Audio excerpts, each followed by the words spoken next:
Okay, तो जैसा कि हम सब जानते हैं कि रमज़ान का महीना चल रहा है एंड ट्रेडिशनली इसमें जो भी हमारे मुस्लिम भाई बहन हैं वो फास्टिंग करते हैं through out the day. Of course sunrise से पहले एक ईटिंग विंडो होता है, उसके बाद पूरे दिन फास्टिंग करनी होती है, आप पानी भी नहीं पी सकते उसमें।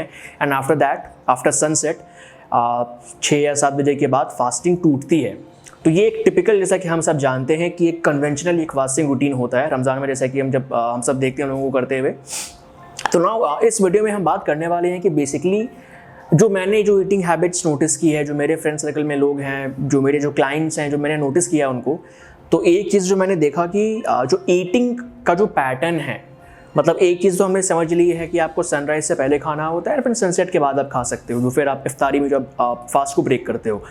Not talking about all those things, हम जब फास्ट करते हैं, ठीक है, एंड जब हमारे ऊपर इस तरह की लिमिटेशंस या रिस्ट्रिक्शन होते हैं कि आप फिर पूरे दिन पानी नहीं पी सकते या आप कुछ खा नहीं सकते, तो ये काफ़ी इंपॉर्टेंट हो जाता है कि हम क्या खा के फास्ट को स्टार्ट कर रहे हैं, खा भी रहे हैं कि नहीं खा रहे हैं, एंड फिर हम क्या चीज़ खाकर फास्ट को ब्रेक कर रहे हैं। ये बहुत ज़्यादा इंपॉर्टेंट हो जाता है।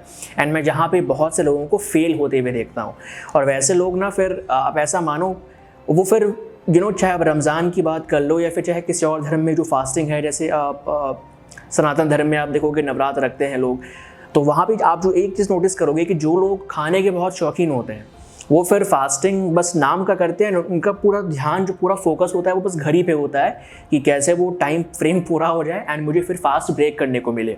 ये अक्रॉस द रिलीजन हमें देखने को मिलता है, बिकॉज ह्यूमन इमोशंस तो सेम ही है। तो ये सेम चीज़ मैंने इफ्तार जो रमज़ान जो लोग करते हैं, मैंने वहाँ भी सेम चीज़ देखी है। और इस वीडियो में हम सबसे पहले तो ये कवर करेंगे कि जो चीज़ें आप पहले कंज्यूम कर रहे हो, बेसिकली जो चीज़ें आप कंज्यूम कर रहे हो वो आपको करना चाहिए कि नहीं करना चाहिए, ठीक है। नाउ जो हमारा नेक्स्ट टॉपिक होगा उस पर हम ये डिस्कस करेंगे कि आप क्या चीज़ें कंज्यूम करके अपने फास्ट को स्टार्ट करोगे एंड ब्रेक करोगे। मूविंग ऑन, तो मोस्ट कॉमन फूड आइटम्स जो कि यूज्ड हो रहे हैं इस वक्त ना, वो बहुत ही बेसिक चीज़ें हैं जो हिंदुस्तान में जो चीज़ें मिलती हैं रोज़मर्रा, चाय, बिस्किट। ये हम बात कर रहे हैं शहरी के टाइम की, जब लोग फास्ट स्टार्ट करने वाले होते हैं उसके पहले जो मील लेते हैं। तो ना मॉर्निंग, इतनी अर्ली मॉर्निंग उठ के चीज़ें कंज्यूम करना भी बहुत आसान नहीं है। मतलब शायद ही बहुत लोग सुबह उठ के खाना बनाते भी होंगे, या फिर क्या पता रात में बना के रखते होंगे ताकि सुबह कंज्यूम कर पाएँ। पर जहाँ तक मेरा मानना है ऐसा कि अर्ली मॉर्निंग उतना सवेरे किसी को भी खाने का उतना मन करता नहीं है। आई मीन बहुत कम ऐसे लोग हैं जो खाते पीते भी हैं। बट तो फिर अब इस सिचुएशन में क्या होता है कि बिकॉज एक तो आपको बहुत जल्दी उठना होता है, बिकॉज सनराइज़ के पहले अगर आपको खाना है तो फिर वहाँ पर आपको और जल्दी उठना पड़ेगा ताकि आप रेडी होकर खाना बना पाओ। फूड प्रिपेयर करने में टाइम लगता है। तो अब यहाँ पे बेसिक जो रेडीमेड चीज़ें हैं जो बहुत जल्दी मिल जाती हैं, वो क्या हो गया, चाय, बिस्किट, वड़ा पाव, भेलपूरी, एंड अब किसी भी आइटम का आप नाम ले लो। एंड एक चीज़ जो आप नोटिस करोगे कि कार्बोहाइड्रेट्स इन सब में कॉमन है ना। कार्बोहाइड्रेट्स क्यों खा के हमें फास्ट बिल्कुल भी स्टार्ट नहीं करना चाहिए, ये तो एक पनिशेबल ऑफेंस होना चाहिए। उसके पीछे का रीज़न ये है कि आप जब कार्ब्स कंज्यूम कर रहे हो फॉर श्योर, तो देखो वो ना सस्टेनेबल सोर्स ऑफ एनर्जी तो बिल्कुल भी नहीं है।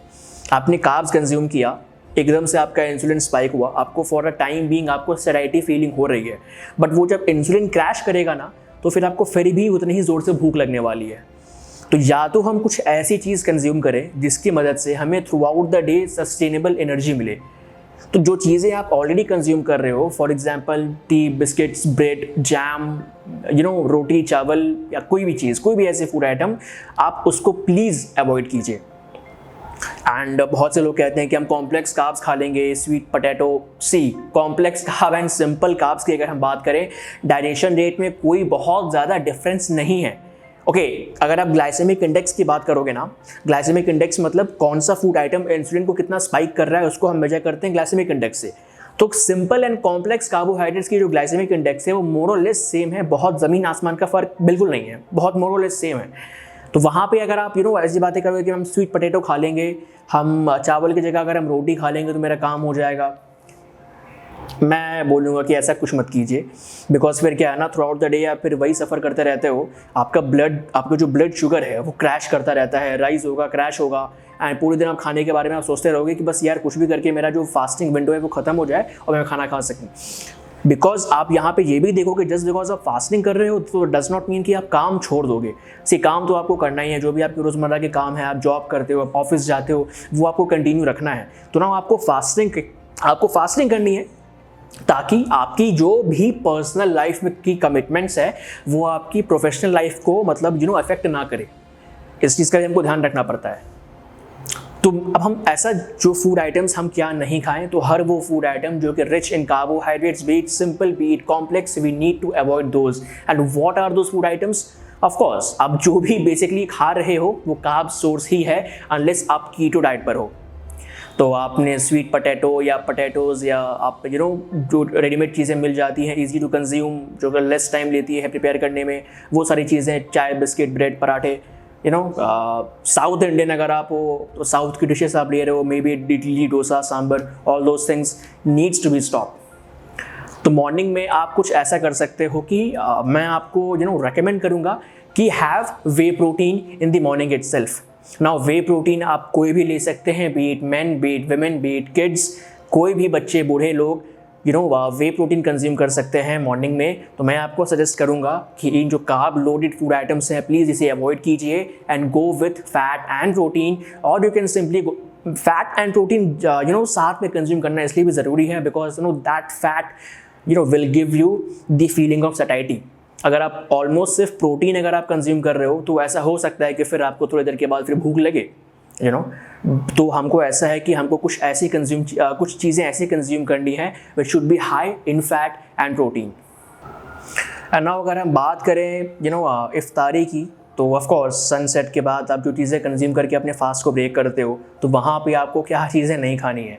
तो अगेन सेम रूल यहाँ भी अप्लाई होता है कि अगर आप कार्ब्स खा के आप फास्ट स्टार्ट कर रहे हो, फिर कार्ब्स खा के आप अपने फास्ट को आप ब्रेक कर रहे हो, तो आप बहुत ही ज़्यादा लूज़ सिचुएशन में हो। यहाँ विन जैसा कुछ भी नहीं है।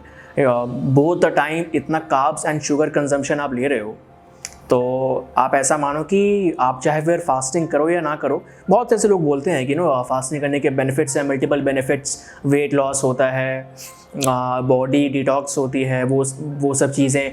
बट यार वो चीज़ें भी तब होती है आप जब फास्ट को ढंग से करोगे। ईटिंग हैबिट्स अगर आपकी सही नहीं है, आप चाहे फास्टिंग कर लो या चाहे कुछ भी कर लो, जो बेनिफिट्स फास्टिंग हमें दे सकती है वो हम यूटिलाइज़ नहीं कर पाएंगे। ठीक है, चाहे इंटरमिटेंट फास्टिंग की बात कर ले जहाँ पे लगभग सेम प्रोटोकॉल है। आपको फास्टिंग विंडो होता है, फिर आपका ईटिंग विंडो होता है, कुछ चीज़ें आप खा सकते हो, कुछ चीज़ें आप नहीं खा सकते।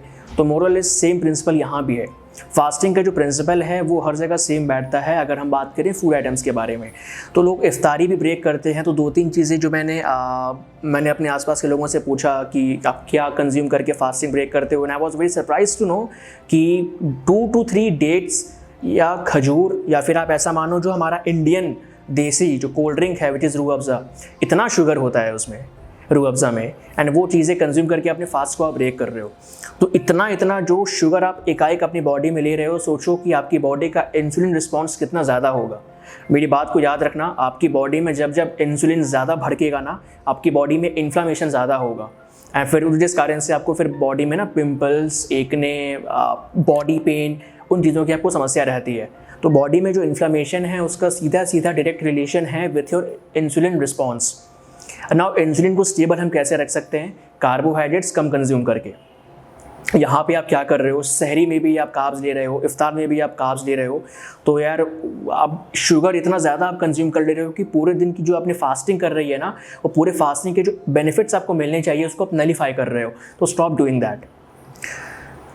तो मोर और लेस हमने जो कंक्लूजन हमारा इस वीडियो का निकला है वो ये कि चाहे सहरी की बात करें, चाहे इफ्तार की बात करें, avoid the carbohydrate items. Next video में हम बात करने वाले हैं कि क्या चीज़ें आप कंज्यूम कर सकते हो इन द सहरी एंड क्या चीज़ें आप कंज्यूम कर सकते हो इफ्तारी में। Till then stay tuned.